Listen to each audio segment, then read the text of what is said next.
யாரும் தனிஜீவம் செய்யும்.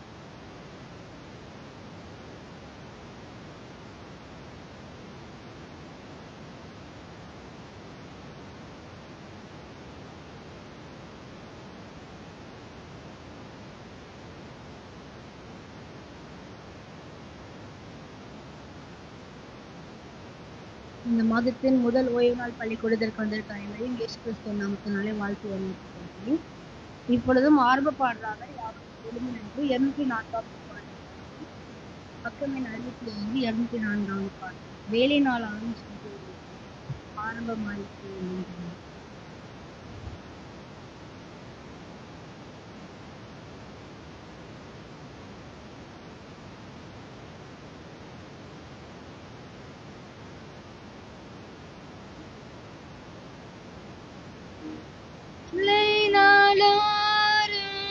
சென்ற ஓய்வு நாள் ஆரம்பமாய் நெஞ்சமே பேராசை நாளாமென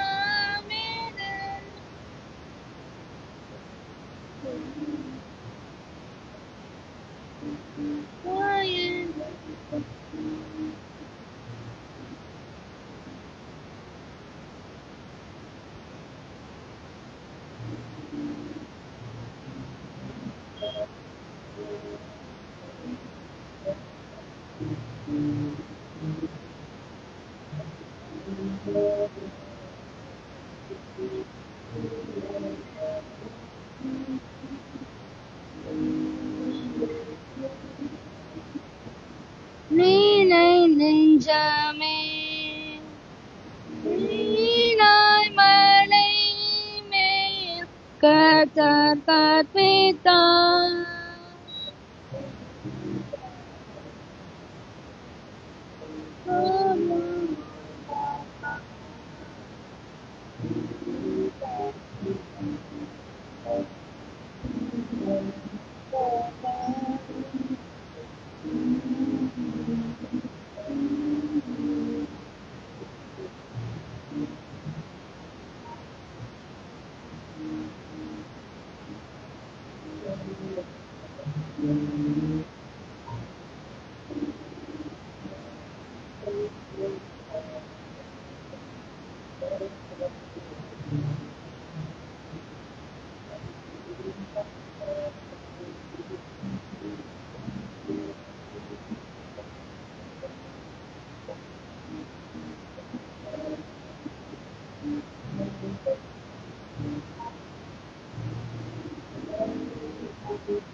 இப்பொழுது மார்த்திரை வேலை வாசிப்பு ஜோஷுவா அவர்களுக்கு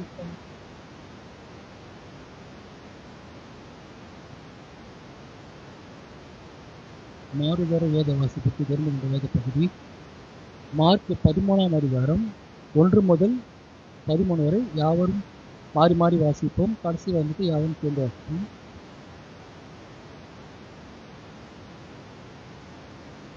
அவர் தேவ ஆலயத்திற்கு புறப்படும் போது அவருடைய சீஷர்கள் ஒருவன் அவரை நோக்கி, போதுகிறே, இதோ இந்த கல்லுகள் எப்படிப்பட்டது, இந்த கட்டடங்கள் எப்படிப்பட்டது பாரும் என்றான்.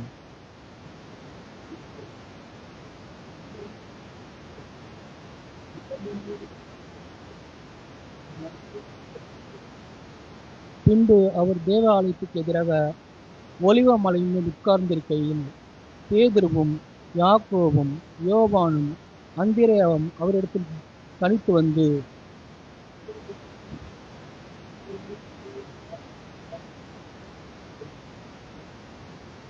இயேசு அவர்கள் பிரதித்திரமாக, ஒருவனும் உங்களை வஞ்சாயாதபடிக்கு எச்சரிக்கையாயிருங்கள்.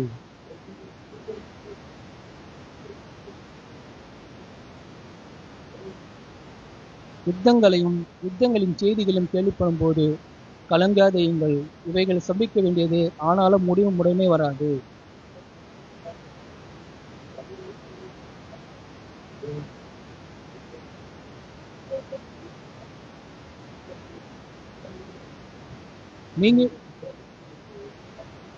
நீங்களோ எச்சரிக்கையாயிருங்கள், ஏனெனில் உங்களை ஆலோசனை சங்கங்களுக்கு ஒப்புக் கொடுப்பார்கள். நீங்கள் ஜெப ஆலயங்கள் அடிக்கப்படுவீர்கள். என் நிமித்தம் தேசாதிபதிகளுக்கும் ராஜாக்களுக்கும் சாட்சியாக அவர்களுக்கு முன்பாக நிறுத்தப்படுவீர்கள்.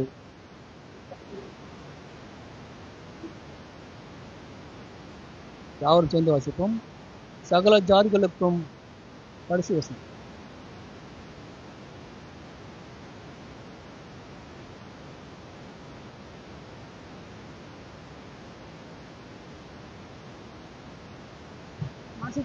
வாசித்த வசனங்களை தேவன் தாமே ஆசீர்வதிப்பாங்க. இப்பொழுதும் இந்த நேரத்திற்கான ஆரம்பித்து திரும்ப ஜூலி வந்திருக்காரு.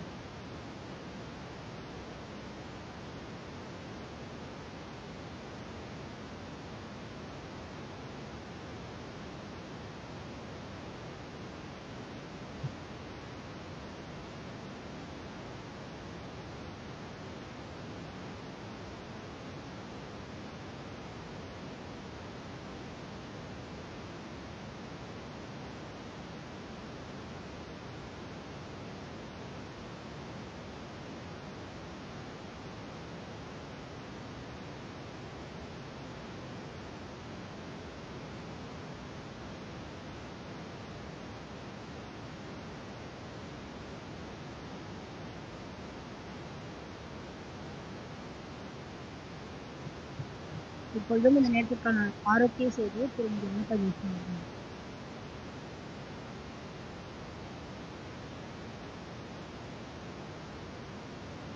ஹாப்பி சபத்.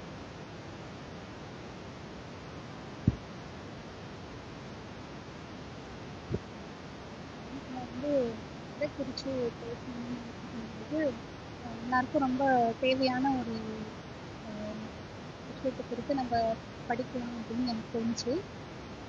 தூக்கத்தை குறித்து தான் வந்து இன்னைக்கு முக்கிய செய்தியில் நான் பேச போகிறேன். தூக்கம் வந்து ஒரு மனிதனுக்கு வந்து எவ்வளோ ஒரு முக்கியமான ஒரு விஷயமா இருக்குது. இந்த காலகட்டத்தில் நிறைய பேருக்கு வந்து தூக்கமின்மை வந்து நிறைய கஷ்டப்படுறாங்க. அதற்கு நிறைய காரணங்கள் வந்து நம்ம சொல்லிக்கிட்டே போகலாம். நிறைய பேருக்கு வந்து இந்த பிரச்சனைகள் இருக்கு. ஓவரால் வந்து எல்லா பாப்புலேஷனுமே இப்போ இந்த செல்ஃபோன் யூஸ் பண்ணுற எல்லா பாப்புலேஷன்ஸுமே வந்து இன்டைரக்டாக இந்த ஸ்லீப்பிங் ப்ராப்ளம்ஸ் வந்து அவங்களை அஃபெக்ட் பண்ணியிருக்கிறது வந்து அவங்களுக்கு தெரியல. நம்ம நினச்சிட்டு இருக்கோம் நைட் நம்ம நல்லா தூங்குறோம் அப்படின்னு நம்ம நினைக்கிறோம். ஆனால் நம்ம போதுமான அளவுக்கு நம்ம உடலுக்கு தேவையான அந்த தூக்கம் வந்து நமக்கு கிடைக்குதா அப்படின்னு பார்த்தா அது கொஸ்டின் மார்க்காக தான் இருக்குது.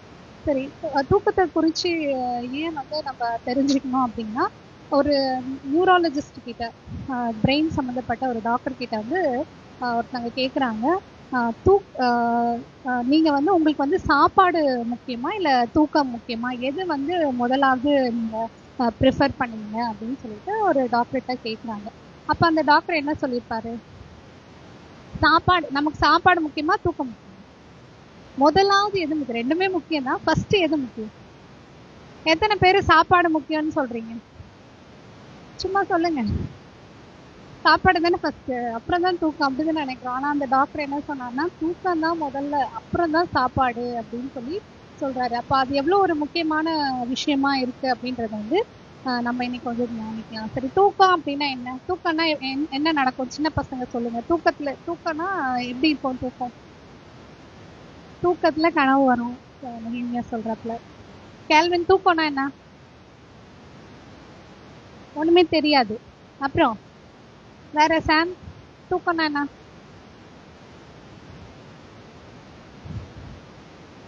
தெரிஞ்சதை சொல்லலாம். சரி, யாரோட சொல்றீங்க? சரி, தூக்கம் அப்படின்னா என்னன்னு பார்த்தோம்னா இவங்க சொன்ன விஷயங்கள் தான். அது வந்து ஒரு ரெஸ்ட், ஒரு ஸ்டேட் ஆஃப் ரெஸ்ட். அதுல என்ன இருக்குன்னா நம்மளோட கான்சியஸ், நம்ம வந்து நம்மளை சுத்தி நடக்கிற விஷயங்கள் வந்து நமக்கு என்ன பண்ணாது, தெரியாது. லெவல் ஆஃப் கான்சியஸ் வந்து என்ன பண்ணிருக்கோம், ஆல்டர்டா இருக்கும். ரெண்டாவது நம்ம என்ன பண்ண மாட்டோம், எந்த ஆக்டிவிட்டியும் அப்ப பண்ண மாட்டோம், எந்த செயல்பாடுகளும் செய்ய மாட்டோம். நம்மளை சுத்தி என்ன நடக்குது அப்படின்றது வந்து நமக்கு என்ன பண்ணாது, தெரியாது. ஸோ அப்படி ஒரு தூக்கம் ஏன் கடவுள் படைச்சாரு அப்படின்னு யோசிக்கும் பொழுது மனுஷனுடைய நன்மைக்காக தான் வந்து படைச்சிருக்கிறாங்க. சரி, தூக்கம் வந்து ஒவ்வொருத்தருக்கும் ஒரு ஒரு ரெக்குவயர்மெண்ட்டாக இருக்குது. அதாவது சின்ன குழந்தைங்களுக்கு இவ்வளோ ஹவர்ஸ் தூங்கணும்னு இருக்கு, பெரியவங்களுக்கு இவ்வளோ தூங்கணும்னு இருக்கு. சின்ன குழந்தைங்க பிறந்த குழந்தைலேருந்து ஒரு வயசு குழந்தை வரைக்கும் எவ்வளோ நேரம் தூங்குவாங்க அப்படின்னு தூங்கணும் அப்படின்னு பார்த்தீங்கன்னா 12 ஹவர்ஸ்லேருந்து 16 ஹவர்ஸ் தூங்கணுமா. கிட்டத்தட்ட 16 மணி நேரம். அதாவது 12ன்றது ஒரு மினிமமாக தான் அவங்க சொல்கிறாங்க. பட் 16 ஹவர்ஸ் அந்த குழந்தை வந்து தூங்கணும் அப்படின்றாங்க. 1லேருந்து 3 வயசு குழந்தைங்க வந்து 14 ஹவர்ஸ் வரைக்கும் வந்து தூங்கணும் கண்டிப்பாக. இப்போ வந்து 10 வயது பிள்ளைங்க பார்த்தீங்கன்னா 13 மணி நேரம் தூங்கணும் அப்படின்னு போட்டிருக்கு. 17 வயது பிள்ளைங்க வந்து என்ன பண்ணணும், அட்லீஸ்ட் 9 ஹவர்ஸாவது தூங்கணும். 50 வயது வரைக்கும் இருக்கிறவங்க எவ்வளோ நேரம் தூங்கலான்னு பார்த்தீங்கன்னா அதே தான், 9 ஹவர்ஸ் வரைக்கும் தூங்கணும் அப்படின்னு போட்டு. ஸோ 80 வயசுக்கு மேலே இருக்கவங்க எவ்வளோ நேரம் தூங்கணுமா, திருப்பி அந்த சின்ன குழந்தைங்க தூங்குறாங்களே அதே அளவுக்கு அவங்க வந்து தூங்கணும் அப்படின்னு போட்டிருக்கு. ஆனால் வயதான காலத்தில் என்ன பண்ணுறது இல்லை, தூக்கம் வராதுன்னு சொல்லுவாங்க. ஆனால் தூங்கணும், அதுதான் வந்து நார்மல் ரெக்குவயர்மெண்ட்ஸ். அப்போ நீங்கள் வந்து உங்களை யோசிச்சுக்கோங்க, நீங்கள் அவ்வளோ நேரம் தூங்குறீங்களா அப்படின்னு சொல்லிட்டு நம்ம யோசிச்சு பார்க்கணும்.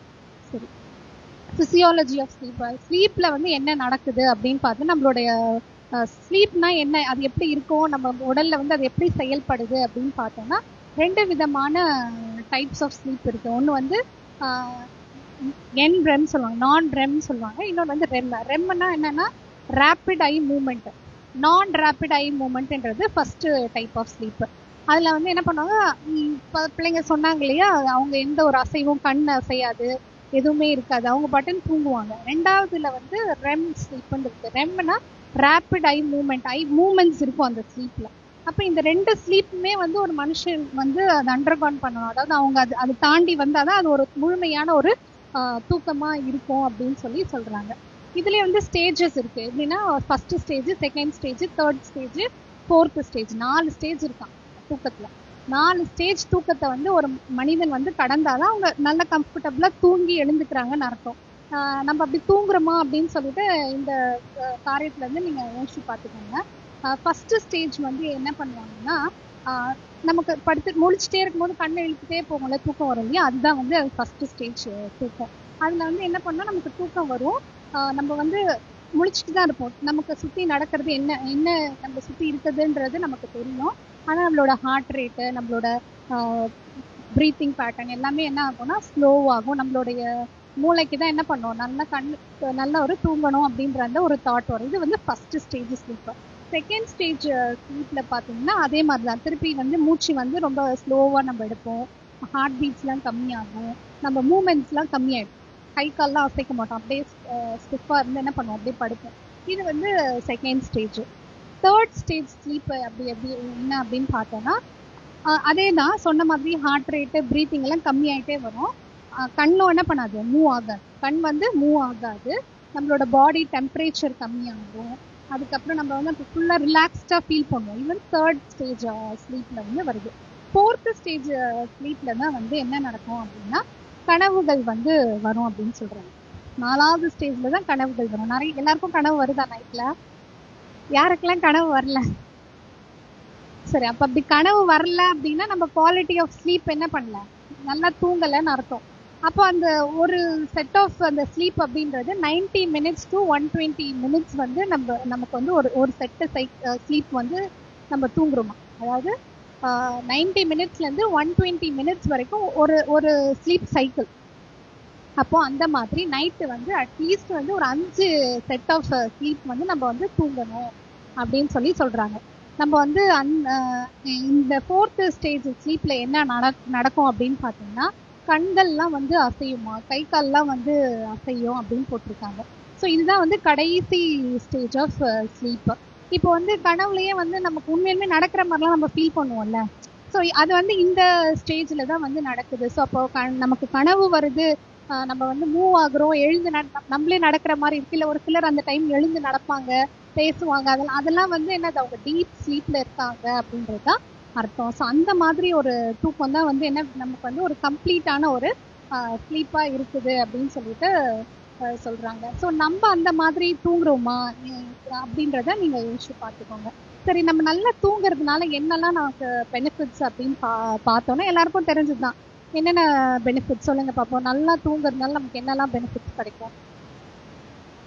ரெஃப்ரெஷ்டு பிரெயின், ஆக்டிவா இருக்கிறோம். அதுக்கப்புறம் வேற என்ன கேள்வி? நல்லா தூங்குனா எப்படி இருக்கும் உடம்பு? ஃப்ரெஷ்ஷா இருக்கும். அப்புறம் ஆக்டிவா இருக்கும்னு சொன்னாங்க. கான்சென்ட்ரேஷன் வந்து என்ன பண்ண முடியும்? கான்சென்ட்ரேஷனா வந்து நம்ம ஒரு சில கன்ஃபியூஸ்டா நம்ம அடுத்த நாள் ஃபீல் பண்றோம் அப்படின்னா சரியா தூங்கல அப்படின்னு அர்த்தம். நம்மளோட பாடி வெயிட்டை வந்து நல்லா தூங்குனா பாடி வந்து நார்மல் வெயிட்ல வந்து இருக்கும்.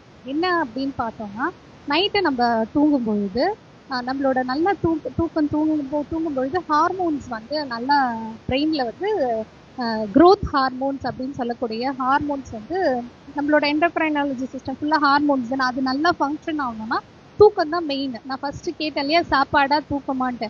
அப்ப அந்த தூக்கம் வந்து கெட்டு போகும்பொழுது என்ன ஆகுமா, நம்மளோட உடம்பு ஃபுல்லா சரீரமே வந்து என்ன பண்ணுதா, கெட்டு போகக்கூடிய ஒரு சரீரமா இருக்கு. ஸோ நார்மலா வந்து ஒருத்தங்க பாடி வெயிட் மெயின்டைன் பண்ணணும் அப்படின்னா அவங்களுக்கு நல்ல ஒரு தூக்கம் இருக்கும். அந்த நார்மல் பாடி வெயிட்ன்றது குண்டா இருக்கிறது மட்டும் இல்லை, ஒல்லியா இருக்கிறதும் வந்து அதுல வந்து சொல்றாங்க. ஸோ நல்ல ஹார்மோன்ஸ் வந்து தூங்கும் பொழுதுதான் நம்மளோட பிரெயின் செக்ரேட் பண்ணுமா. பிரெயின் தான் வந்து நம்மளோட ஹோல் பாடிக்கும் வந்து என்ன பண்ணுதா, நம்மள நல்லபடியா வச்சுக்கிறதுக்கு ஹெல்ப் பண்ணுது. ஸோ அது வந்து அந்த இடத்துல தடைப்படும் பொழுது நம்மளோட முழு சரீரமும் என்ன ஆகுது, அஃபெக்ட் ஆகுது. அடுத்தது வந்து நேமியா சொன்ன மாதிரி கான்சென்ட்ரேஷன். ஸோ நம்ம ஃப்ரெஷ்ஷாக ஃபீல் பண்ண நம்ம ஒரு ஒர்க் பண்ணுறோம் அடுத்த நாள் அப்படின்னா அதை முழுமையாக கான்சென்ட்ரேட் பண்ணுறதுக்கும் நல்ல ஒரு ப்ரொடக்டிவிட்டியாக நம்மளுடைய ஒர்க் வந்து நல்ல ஒரு ப்ரொடக்டிவிட்டியாக இருக்கிறதுக்கு என்ன பண்ணுது, இந்த தூக்கம் தான் வந்து ஹெல்ப் பண்ணுது.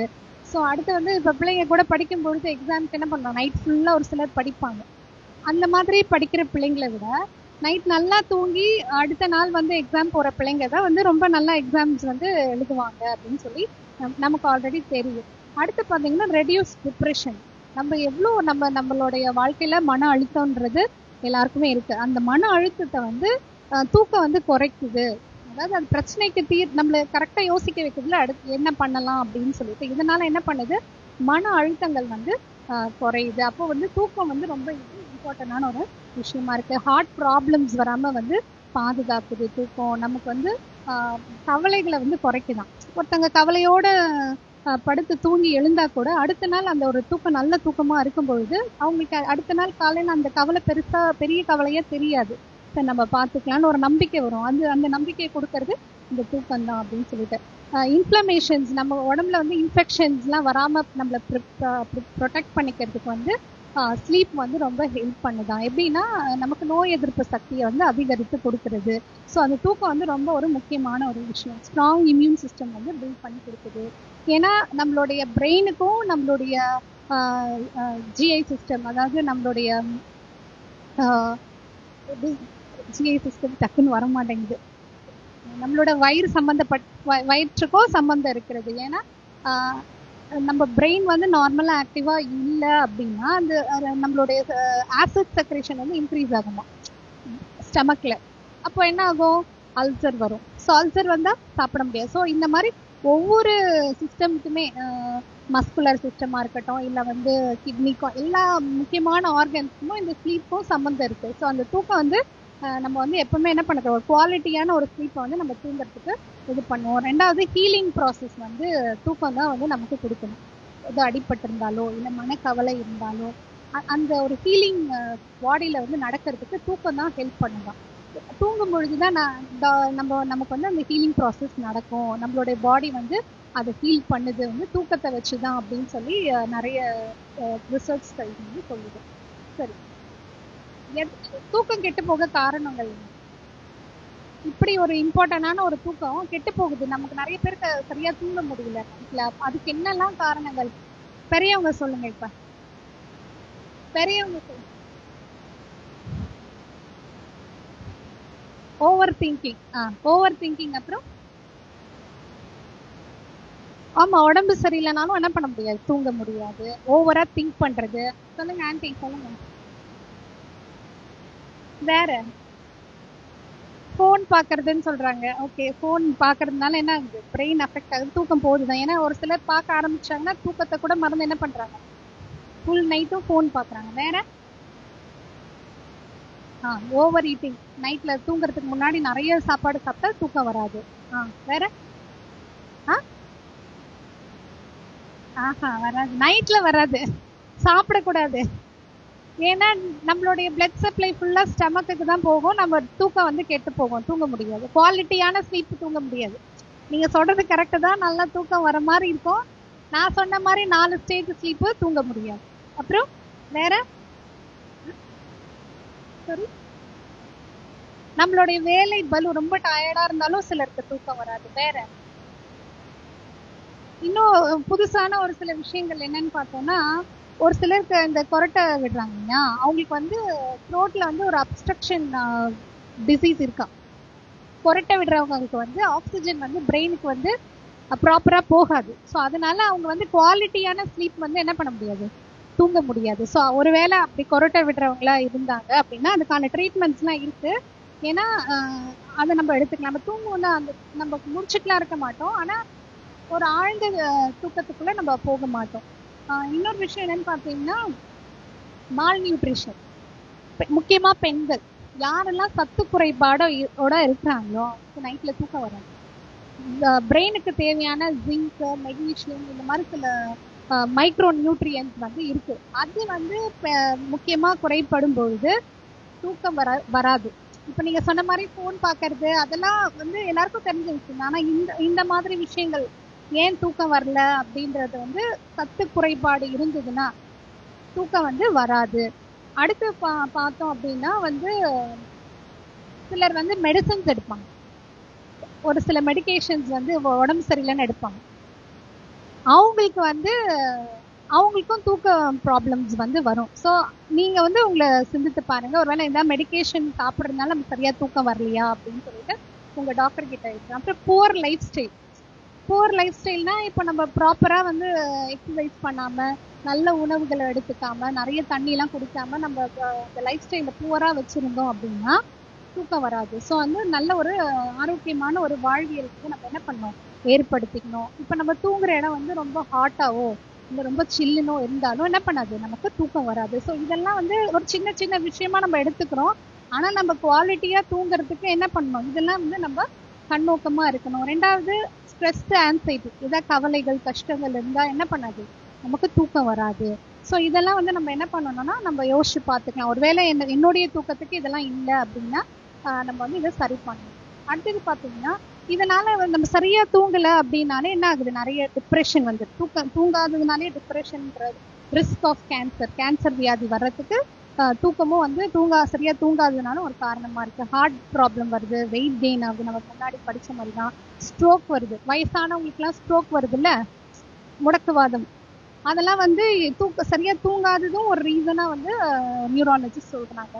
அடுத்து பயப்படுறது, பதட்டம் அடையிறது, இதெல்லாம் வந்து என்ன பண்ணுது, வந்து தூக்கமின்மைக்கு ஒரு காரணமா இருக்கு. ரெண்டாவது நம்ம சரியா தூங்கலைன்னா நம்ம என்ன பண்ணோம், ஒரு நல்ல ஒரு நாலேஜ் நமக்கு, அதாவது எப்படி சொல்றது, நம்மளுடைய பிரெயின் வந்து ஆக்டிவா வந்து நம்ம படிக்க முடியாது, கான்சென்ட்ரேட் பண்ண முடியாது, அந்த மாதிரி ஒரு சூழ்நிலைக்குள்ள போயிடும். சரி, இதை எப்படி வந்து நம்ம இம்ப்ரூவ் பண்ணிக்கலாம், ஸ்லீப் வந்து நம்ம நல்லா தூங்கணும் அப்படின்னு சொல்றதுக்கு நம்ம என்னெல்லாம் டிப்ஸ் வந்து நம்ம எடுத்துக்கலாம் அப்படின்னு பார்த்தோம்னா, ஒரு ஷெட்யூல் டைம் வச்சுக்கணும்.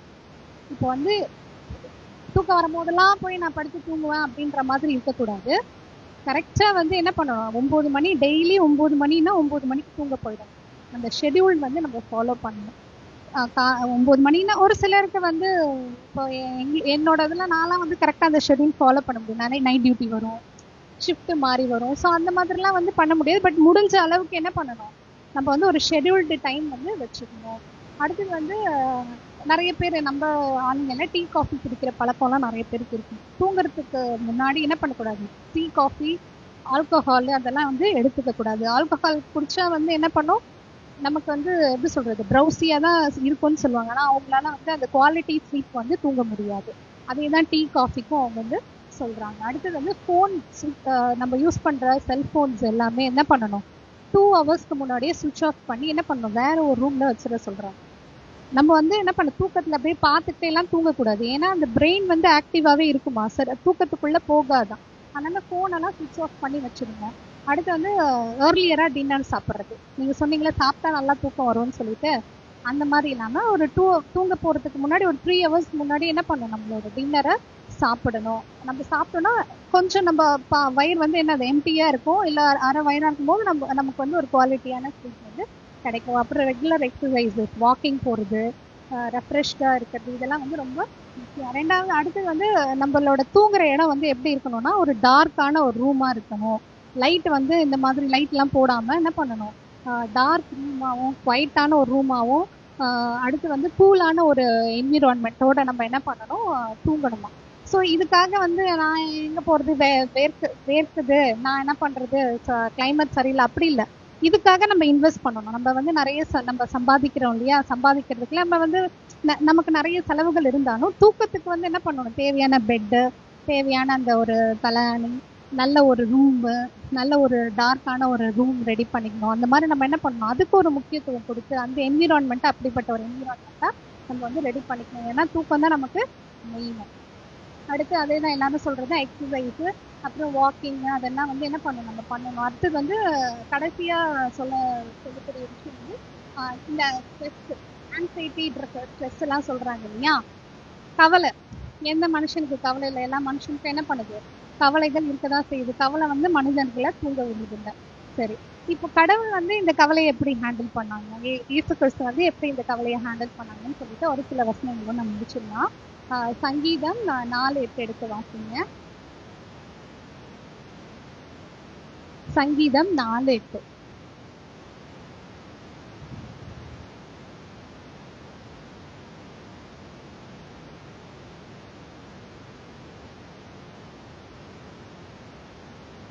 சரி, இப்போ நமக்கு நல்ல தூக்கம் பற்றி நம்ம சில விஷயங்கள்லாம் பார்த்தோம். ஆனால் கவலை இருந்தால் நம்மளே நினச்சாலும் என்ன பண்ண முடியாது, தூங்க முடியாது. அந்த இடத்துல வந்து தேவன் என்ன பண்ணணும், நம்ம வைக்கணும். ஆண்டவர் தான் என்ன பண்ணுற, என்னோட சேஃப்டி, என்னோட செக்யூரிட்டி கடவுள் அப்படின்னு நான் நம்பிக்கையோடு இருக்கும்பொழுது நமக்கு என்ன பண்ணும், தூக்கம் கண்டிப்பாக வரும். அடுத்து வந்து நீதிமொழிகள் 3:24.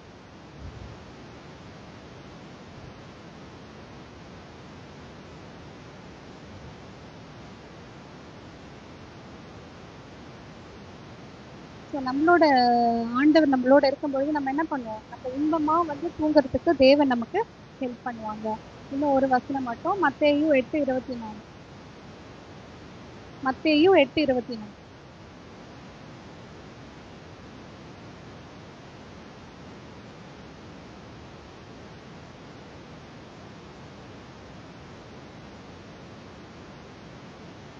ஸோ ஆண்டவர் வந்து பெருங்காற்றோட வந்து என்ன பண்ணிட்டு இருந்தாரு, பெருங்காற்றோட சீஷர்கள் போராடிட்டு இருக்கும்பொழுது அவர் என்ன பண்ணிட்டு இருந்தாரு, ஒரு டீப் ஸ்லீப்ல இருந்தார். எப்படி அவரால் மட்டும் ஒரு பெரிய புயல் மத்தியில ஒரு டீப் ஸ்லீப்புள்ள போக முடிஞ்சிச்சு? ஏன்னா அவர் என்ன பண்ணார், அவருடைய நம்பிக்கையும் அவருடைய எல்லாவற்றையும் பிதாவின் இடத்துல வச்சிருந்தாரு. ஸோ அவரால் அந்த டீப் ஸ்லீப்புள்ள போக முடிஞ்சிச்சு. ஸோ நம்மளும் என்ன பண்ணோம், நம்மளுடைய கவலைகளோ இல்லை கஷ்டங்களோ நமக்கு வரும்பொழுது நம்மளுடைய நம்பிக்கையை இயேசு கிறிஸ்துக்கு ஒரு எக்ஸாம்பிளாக நமக்கு இருக்கிறது போல நம்ம என்ன பண்ணுவோம், அவரிடத்துல வந்து நம்பிக்கையோடு இருக்கும்பொழுது கண்டிப்பாக ஆண்டவர் என்ன பண்ணுவார், நமக்கு ஒரு நல்ல ஒரு தூக்கத்தை வந்து தந்து நமக்கு வந்து என்ன பண்ணுவார், நம்மளுடைய ஆரோக்கியமாக வாழ்றதுக்கு தேவன் ஹெல்ப் பண்ணுவாங்க.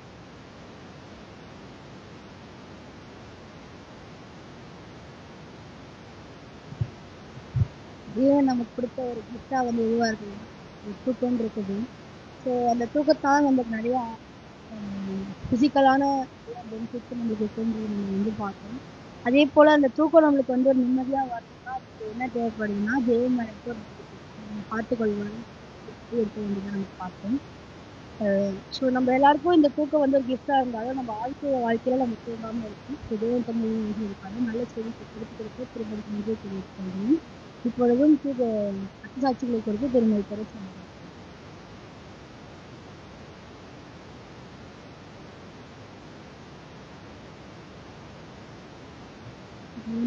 மகிழ்ச்சியாக அனைவருக்கும் வாழ்த்துக்கள். இன்னைக்கு ரத்த சாட்சியில் என்ன பார்க்க போகிறோம்னா நம்ம 7th grade அட்வென்டிஸ்ட் யூனியர்களை பற்றி தான் பார்க்க போகிறோம். அவங்க வந்து ஆஸ்திரேலியாவில் சேர்ந்தவங்க. அங்கே இருக்க தலைமை செயலாளர் என்ன பண்ணியிருக்காங்கன்னா ஒரு 2 ஊழியக்காரங்களை ஒரு தீவுக்கு என்ன பண்ண சொல்லியிருக்காங்க, ஊழியம் பண்ணுறதுக்காக அனுப்புகிறாங்க. அது இந்த தீவு பேர் வந்து மாலகுலா. அந்த தீவோட பேர் மாலகுலா. அது எங்கே இருக்குது, அந்த தீவு எங்கே இருக்குன்னா பசிபிக் பெருங்கடல் பக்கத்தில் அந்த தீவு இருக்குது. அங்கே வந்து பார்த்திங்கன்னா அங்கே ஒரு இந்த பழங்குடி இந்த மக்கள் வந்து அங்கே வாழ்ந்துட்டு இருக்காங்க. அங்க ஒரு பழங்குடியினர் மக்கள் பேர் தான் கொடுத்துருக்காங்க. அது வந்து நிம்மஸ் அப்படின்னு அந்த பழங்குடியினர் மக்கள் போட்டிருக்காங்க. அங்க பல பழங்குடியினரும் இருக்க தான் செய்கிறாங்க. இப்ப என்னன்னா இந்த நிம்மஸ் மக்களுக்கும் மற்ற மக்களுக்கும் அடிக்கடி சண்டைகள் வருதுண்டு. இவங்க நிம்மஸ் அந்த குழுவினர் எப்படின்னா இந்த மக்கள் வந்து பச்சையாவே என்ன பண்ணுவாங்களாம், கடிச்சு சாப்பிடுற மனுஷங்களை எது பார்த்தாலும் சாப்பிடுற அந்த பழக்கம் இருக்கு. சமைச்சு சாப்பிடுற பழக்கமும் அவங்களுக்கு இருக்கு. இன்னொன்னுன்னா அவங்களுக்கு வந்து அவங்களுக்கு படிப்பறிவு இல்லாதவங்க, அப்புறம் சுத்தபத்தம் தெரியாதவங்க, அந்த மாதிரி ஒரு கொடூரமான ஒரு மக்கள் தான் அவங்க அந்த புக்கில் எழுதியிருக்காங்க. இந்த இடத்துக்கு வந்து ஒரு சமயம் என்ன ஆச்சுன்னா, இங்கிலாந்துல இருந்து ஒரு போர்க்கப்பல் அந்த பக்கம் வந்ததுனால அங்க நிறைய குண்டு வெடிப்பு, நிறைய விபத்துகள் அங்க வந்து குண்டு வீசப்பட்டதுனால நிறைய அந்த நிம்மஸ் குரூப் வந்து என்ன பண்ணிட்டாங்க, நிறைய பேர் இறந்துட்டாங்க. அதனால இவங்களுக்கு வந்து அந்த வெள்ளக்காரங்களை பார்த்தாலே பிடிக்காது இந்த நிம்மஸ் குழுவினருக்கு. அப்ப இந்த மாதிரி மோசமான கொடூரமான இந்த மக்கள் என்ன பண்ணுவாங்கன்னா, அந்த இறந்து போனவங்க, இந்த மாதிரி வெள்ளக்காரங்க ஊழியம் பண்ண வரவங்க, இவங்க எல்லாரும் என்ன பண்ணுவாங்க, அடிச்சு சமைச்சு சாப்பிட்றது தான் எங்களுடைய வழக்கம். அது இல்லாமல் ஆடி பாடி ரொம்ப என்ஜாய் பண்ணி தான் அவங்க வந்து அந்த உணவெல்லாம் சாப்பிடுவாங்க. இப்போ இந்த இந்த மோசமான மக்கள் மத்தியில தான் என்ன பண்றாங்க, இந்த அட்வென்டிஸ்ட் மக்கள் என்ன பண்றாங்க, ஊழியத்துக்கு அவங்க ஹஸ்பண்ட் ஒய்ஃபா 2 பேர் போறாங்க. அவரோட பேர் வந்து நார்மன், அவர் பேர் வந்து நார்மன், அவங்க ஒய்ஃப் பேர் வந்து ஹால்மா. இவங்க 2 பேரும் அங்க போன புதுசுல அவங்களுக்கு ரொம்ப கஷ்டம், நிறைய இன்னல்கள், கஷ்டம், வேதனை நிறைய அனுபவிச்சாங்க. எப்படா நம்ம உயிர் போயிடும், பல நேரங்கள்ல அவங்களுடைய உயிருக்கு நிறைய ஆபத்து வந்திருக்கு. இந்த மாதிரி சூழல்ல அவங்க இருந்தாலும் அவங்க 2 வருஷம் என்ன பண்றாங்க, எப்படியாவது கடவுளுடைய உதவினால 2 வருஷம் அவங்க இருப்பாங்க. இவங்களுக்கு வந்து மெடிக்கல் மிஷினரி நல்லா தெரிஞ்சதுனால அந்த மக்கள் வந்து ரொம்ப பழக்க வழக்கத்துல, உணவு பழக்கத்துல எல்லா விதத்துலயும் மோசமா நோய் வந்து அந்த சைடு நிறைய மலேரியா நோய்கள் நிறைய வரும். இந்த மாதிரி நிறைய நோய் வந்து சாகுறதுனால இவங்க என்ன பண்ணியிருக்காங்க, இவங்க 2 பேரும் மெடிக்கல் மிஷினரினால அங்க இவங்களுடைய ஊழியத்தை வந்து கொஞ்சம் கொஞ்சமா செய்ய ஆரம்பிச்சாங்க. இவங்க மேல அந்த மக்களுக்கு என்ன கொஞ்சம் நம்பிக்கையும் இருந்தது. கொஞ்சம் நாளடைவில் பார்த்தீங்கன்னா அவங்க சண்டை போடுறத நிறுத்திக்கிட்டாங்க, கொலை செஞ்சு சமையல் பண்ணி சாப்பிட்றத நிறுத்திக்கிட்டாங்க. அதுக்கப்புறம் பார்த்தீங்கன்னா அவங்களுடைய குடி பழக்கம், அதுக்கப்புறம் அவங்க ஒவ்வொரு காரியங்களா என்ன பண்ணிட்டாங்க, எல்லா பழக்கத்தையும் அவங்க கொஞ்சம் கொஞ்சமாக மாற்றிட்டு வந்தாங்க. இதுக்கு வந்து அவங்களுக்கு வந்து 2 வருஷம் தேவைப்பட்டுச்சு. 2 வருஷத்துல அந்த மக்கள் வந்து நிறைய சேஞ்சஸ்க்குள்ள வந்தாங்க. ஆனா இவங்களுக்கு என்ன ஆச்சுன்னா, ஹஸ்பண்ட் ஒய்ஃப்க்கு இவங்க 2 பேருக்கு என்ன ஆச்சுன்னா ரொம்ப பலவீனமா ஆயிட்டாங்க. இவங்களுக்கு சரியான சாப்பாடு கிடையாது. இவங்களால அந்த மக்களை கேர் பண்றதுனால இவங்கள ஒழுங்கா அவங்க கேர் பண்ணிக்கிறது இல்லை. இந்த மாதிரி ரொம்ப முடியாம ரொம்ப வீக்கா ஆயிட்டாங்க. அதனால என்ன பண்ணாங்க, ஆஸ்திரேலியா இருந்து அந்த திரும்பவும் அந்த சபை தலைவர்கள் என்ன பண்ணியிருக்காங்க, நீங்க கொஞ்ச நாள் லீவ் எடுத்துக்கோங்க, நீங்க ரொம்ப வீக் ஆகிட்டே போறீங்க, அதனால கொஞ்ச நாள் நீங்க ஊருக்கு வந்துட்டு நீங்க திரும்ப போகலான்னு சொல்லி கூப்பிட்டதுனால இவங்க என்ன பண்றாங்க, ஹஸ்பண்ட் ஒய்ஃப் திரும்பவும் ஊருக்கு போயிட்டாங்க. ஊருக்கு போயிட்டு கொஞ்ச நாள்லயே பார்த்தீங்கன்னா இந்த நார்மன் அவருக்கு வந்து ஒரு நியூஸ் வருது. என்னன்னா, இந்த பழங்குடியினர்கள் திரும்பவும் சண்டை போட்டு ஆரம்பிச்சிட்டாங்க, அடிச்சுக்கிறாங்க, ரொம்ப பயங்கரமான சண்டையில போயிட்டு திரும்பவும் சமையல் பண்ணி சாப்பிடலாம் ஆரம்பிச்சிட்டாங்க அப்படின்னு ஒரு நியூஸ் போறதுனால இவங்க வந்து ரொம்ப சுகவீனமா பலவீனமா தான் ஊருக்கு போயிருக்காங்க. அவங்களுக்கு ஆக்சுவலி பார்த்தீங்கன்னா ரொம்ப 2 ஹஸ்பண்ட் 2 பேரும் ஹை ஃபீவர்ல தான் அவங்க ஊருக்கே போனாங்க. திரும்ப இவர் இப்படி கேள்விப்பட்ட உடனே இவர் என்ன பண்ணாரு, திரும்பவும் இந்த பழங்குடியினர் மக்களை பார்க்க வராரு. காட்டுக்குள்ள நடந்தே வராரு, ஃபீவரோட தான் வராரு, ஹை ஃபீவரோட தான் காட்டுக்குள்ள போயிட்டு அவங்களுக்குள்ள சண்டை நிறுத்தி இந்த மாதிரி செய்யாதீங்கன்னு சொல்லி நிறைய அட்வைஸ்லாம் பண்ணி இந்த இடத்த சமாதானப்படுத்திட்டு திரும்பவும் வந்துட்டாரு. வந்துட்டு கொஞ்ச நேரத்துல பார்த்தீங்கன்னா திரும்பவும் 2 குழுவும் சண்டை போட்டுக்கிட்டாங்க. திரும்பவும் இவர் என்ன பண்றாரு, ரொம்ப முடியாம தான் திரும்பவும் போய் அவங்க திரும்ப சமாதானப்படுத்துறாரு. வர வழியில ரொம்ப குளிர் அதிகமாயிடுச்சு, இன்னும் ஃபீவர் அதிகமாயிடுச்சு. ஏன்னா காட்டு வழியா தான் வரணும். திரும்ப வந்து சரின்னு ரொம்ப முடியாம வந்து படுத்துட்டாரு. படுத்து மறுநாள் எழுந்திருக்கவே இல்ல. பார்த்தீங்கன்னா, அவங்க ஒய்ஃபுமே ரொம்ப ஃபீவர்ல இருக்காங்க, முடியாம இருக்காங்க. அவங்களுமே ரொம்ப ரெஸ்ட்ல தான் இருக்காங்க. திரும்பவும் வந்து அடுத்த நாள் 2வது நாள் கழிச்சு தான் அவங்க ஹஸ்பண்ட் எழுப்புறாங்க. அவரு எழுந்திருக்கவே இல்ல. அவரு என்ன ஆயிட்டாரு, மரணம் அடைஞ்சுட்டாரு. இப்ப இவங்களுக்கு என்ன பண்றது? இவங்களுக்கும் ஹை ஃபீவரா இருக்கு. என்ன பண்ண முடியும்? இவரு இறந்து போயிட்டாருன்னு கேள்விப்பட்ட உடனே, இந்த பழங்குடியினர் மக்கள் போய் ஓடி போய் ஒளிஞ்சுக்கிட்டாங்க. யாரும் வந்து உதவி செய்ய யாருமே வரல. அப்ப இந்த அம்மா மட்டும் என்ன பண்றாங்க, அவருடைய கல்லறைய வந்து தோண் புதைக்கிறதா பள்ளம் நோண்டுறாங்க. அவங்களால நோண்ட முடியல. ஏன்னா அவங்களுக்கும் ஃபீவரா இருக்கு. இன்னொன்னு மனசும் சோர்வா இருக்கு, உடலும் சோர்வா இருக்கு. ஒண்ணுமே பண்ண முடியல. ப்ரேயர் பண்றாங்க. கடவுளே ஹெல்ப் பண்ணுங்க. இவருடைய அடக்கம் நல்லபடியா முடியணும் அப்படின்னு சொல்லி ப்ரேயர் பண்ணும்போது பார்த்தீங்கன்னா, ஒரு சின்ன கப்பல் வருது. அதுல ஒரு 5 பேர் வராங்க. இவங்க அந்த கப்பல கை காட்டி நிறுத்தி என்ன பண்றாங்க, அவங்க ஹெல்ப் கேட்குறாங்க. அப்ப 5 பேரும் வந்து அந்த குழி எடுத்து பள்ளம் வந்து இந்த இந்த இவரு என்ன பண்றாங்க, இந்த ஊழியக்காரரும் அடக்கம் பண்றாங்க. ஒரு சின்ன ஜெபம் அவங்க வந்து ஆள்மா என்ன பண்றாங்க, அவங்க மனைவி ஒரு சின்ன ப்ரேயர் பண்றாங்க. அதுக்கப்புறம் இந்த அடக்கத்த என்ன பண்றாங்க, முடிச்சுட்டு அவங்களும் போறாங்க. இவங்களும் கொஞ்சம் உடம்பு ரெக்கவர் ஆனோனே இவங்களும் திரும்ப ஆஸ்திரேலியாவுக்கு போயிடுறாங்க. இப்ப பார்த்தீங்கன்னா, இந்த ஆல்மா அவங்களுக்கு வந்து இந்த பழங்குடியினர் மேல ஒரு வருத்தமோ, மன கஷ்டம் எதுவுமே கஷ்டத்த எதுவுமே வரல. அவங்க மேல இன்னும் அதிகமான பாரம் தான் எனக்கு வந்துச்சுன்னு அவங்க சொல்லி என்ன பண்றாங்க, திரும்ப அந்த தலைமை செயலகத்துக்கு என்ன பண்றாங்க, ஒரு லெட்டர் எழுதி அவங்க போடுறாங்க. நெறையா ஊழியக்காரங்கள அங்க அனுப்புங்க. அங்க ஆட்கள் நெறைய தேவைப்படுதுன்னு அவங்க லெட்டர் எழுதினோனே, அவங்க லெட்டர் என்ன பண்றாங்க, அவங்க கோரிக்கைய ஏத்துக்கிறாங்க. அதே மாதிரி நெறைய ஆட்கள் வந்து அங்க ஊழியத்துக்காக அனுப்பப்படுறாங்க. அங்க ஆலயங்களும் கட்டப்பட்டு இருக்கு. இப்ப கடைசி அந்த புக்ல என்ன சொல்லி முடிக்கிறாங்கன்னா, அந்த நார்மன் வந்து செஞ்ச தியாகம் வந்து அவருடைய ஊழியம் வீணா போகல. அது வந்து அந்த மக்களையும் மாத்துச்சு, அங்க கடவுளையும் ஏத்துக்கிட்டாங்க. அதுபோல அங்க ஆலயங்கள் நெறைய கட்டப்பட்டது அப்படின்னு எழுதுறாங்க. ஆமா.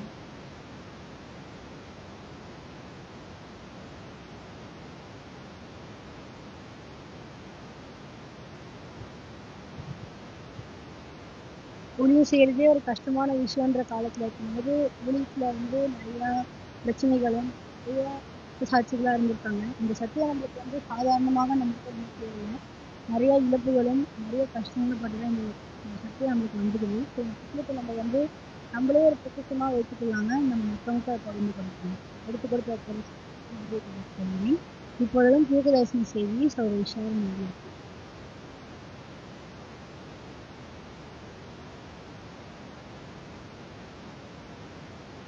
எல்லாருக்கும் எனக்கு சார். இன்னைக்கு தீர்க்க தரிசனம் செய்தியில் வந்து எதை பற்றி பார்க்க போனோம்னா, மினிஸ்ட்ரி ஆஃப் ஹீலிங் புக்ல இருந்து ரெஸ்டாஸ் ரெமெடி அதை பற்றி பார்க்க போறோம். ஓய்வு நமக்கு ஒரு மருந்தாகும். சில மக்கள் அதிகமான வேலையை செய்து ஓய்வில்லாமல் தங்களுடைய உடலுக்கு நோயை வரவேற்கும். அவர்களுக்கு தேவன் ஓய்வை மருந்தாக கொடுக்கிறார்.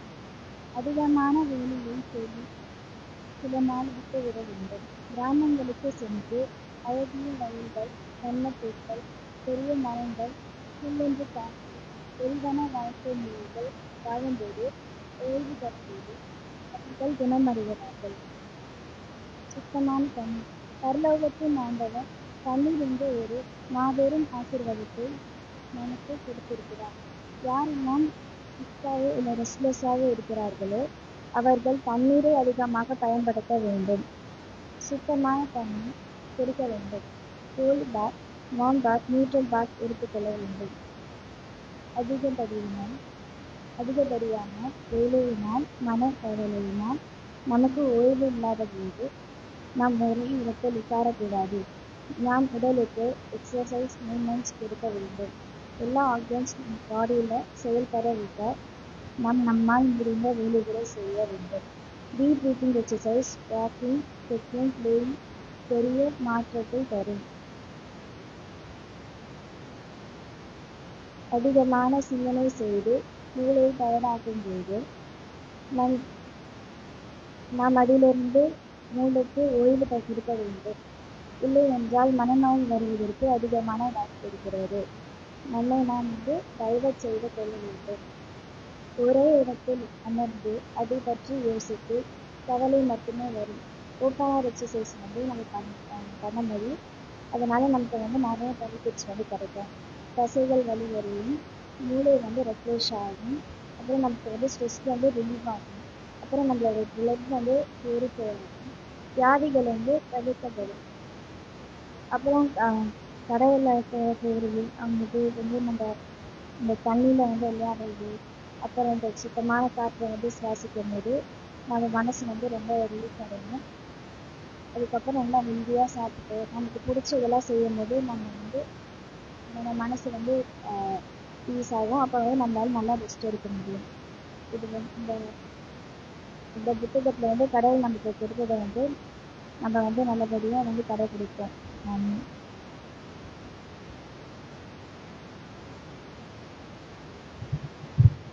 நல்ல ஒரு தீர்க்கதரிசன செய்தியை எடுத்துக் கொடுத்த சகோதரிக்கு நன்றியை தெரிவித்துக் கொள்கிறேன். இப்பொழுதும் ஒரு விசேஷத்தை பாருங்கள். ஜோஸ்வாமி உங்களுடைய குடும்பத்தை பார்ப்போம்.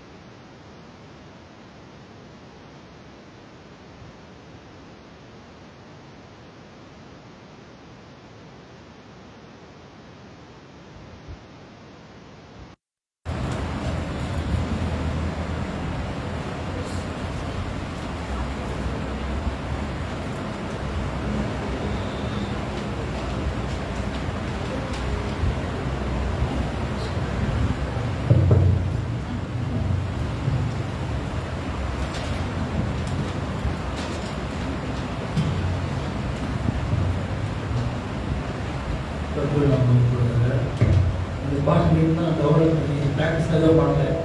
ஃபஸ்ட்டு டெவலப் பண்ணி இருக்கணும். இதெல்லாம் தப்பு மச்சம் பண்ணுறேன்.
ஏசையா என் நீதி நீதானையா ஏசையா ஏசையா ஏசையா என் நீதி நீதானையா யெகோவா சிக்கேனு நீதானையா எங்கள் நீதி தெய்வம் நீதானையா யெகோவா சிக்கேனு நீதானையா எங்கள் நீதி தெய்வம் நீதானையா என் நீதியை வெளிச்சத்தில் போலாக்குவி என் நியாயத்தை பட்ட பகல் போலாக்குவி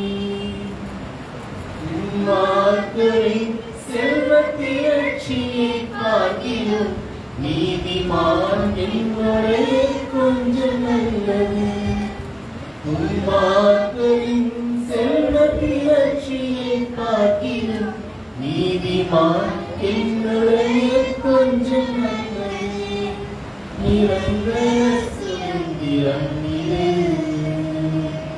நித்த பிறகும் கிருபை கொண்டது என் கர்த்தர் எனக்கு நீ தந்தது நித்த பிறகும் கிருபை கொண்டது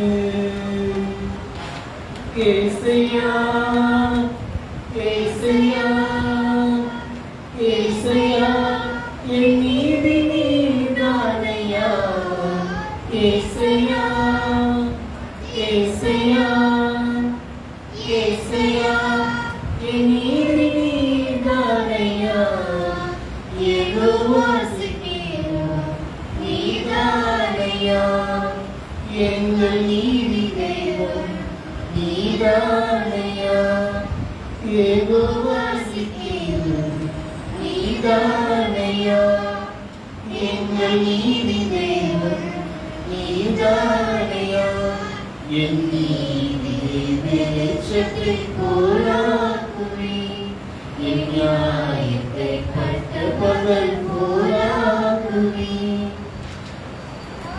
ஆபத்து காலத்தில் வெட்கமடைவதில்லை நான் அஞ்ச காலத்தில் என்னை திருப்தியாக்குவி ஆபத்து காலத்தில் வெட்கமடைவதில்லை நான் அஞ்ச காலத்தில் என்னை திருப்தியாக்குவி கர்த்தரே தாங்கினார் என் பாதையிலே நோக்கமாயுள்ளி என் வழிகள் ஒன்றும் செல்வதில்லை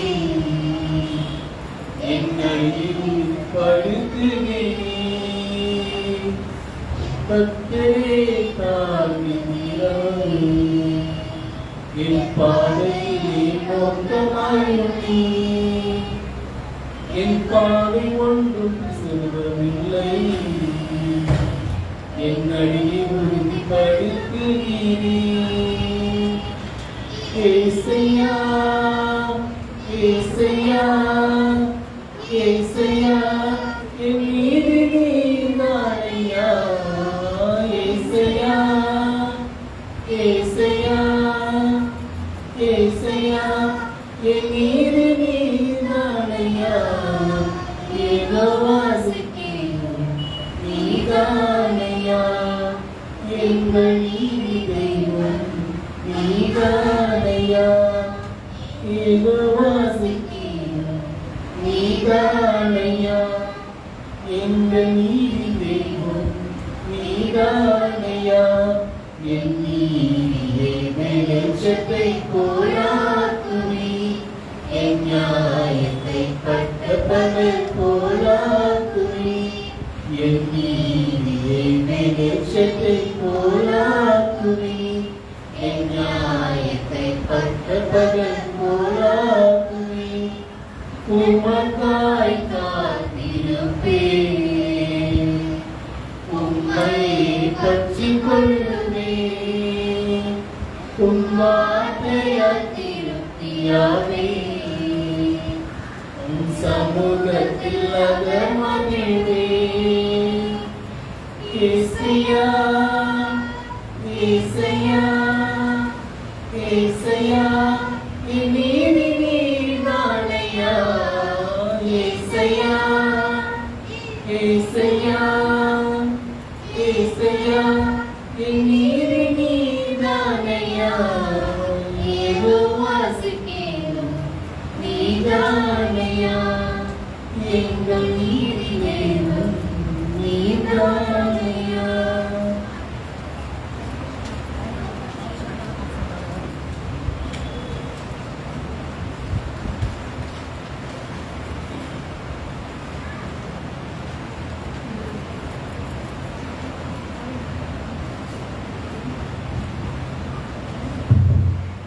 நல்ல ஒரு விசிஷ்ட பாடலுக்காக தேவனை சொல்லியிருப்போம். தேவன் தமிழ் அவர்களை ஆசிரியப்பாராக. இப்போது இந்த நேரத்தை ஓய்வு நாள் வெளிப்பாடுக்கு வாலிபர்கள்